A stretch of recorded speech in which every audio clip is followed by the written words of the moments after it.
For my portion of the presentation, I'm going to discuss specific adaptations and how this unit improves instruction for English language learners. The PowerPoint provides information with visuals explaining the use of technology in developing reading skills for ELLs. The visuals model good instructional practices that benefit ELLs in their language acquisition process. Modeling the activity for ELLs ensures that the learners are able to create and access activities that are beneficial to their language acquisition process. Providing ELLs with another mode of language practice via technology allows them more access to tools. Creating activities and sharing them with fellow language learning classmates allows for peer-on-peer support.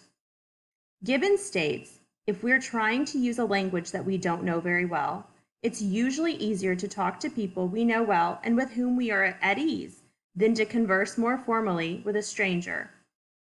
So if we are more likely to practice our second language with someone we know well, such as a peer, then peer-on-peer activities are beneficial to the English language learner acquisition process. I like that computers provide printed text and read-alouds. This is beneficial to language learners. I would go further to adapt to text by providing my own read-aloud, where I record myself reading the text as opposed to having a computer read the text.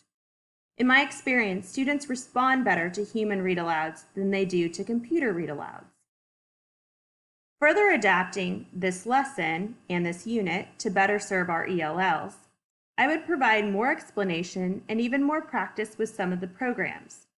For example, Wanderopolis. The information in the videos may be challenging for a beginning ELL. So I would provide clips of the videos with stops and starts for comprehension assessment. This would be a whole class assignment as we navigated through the lesson together.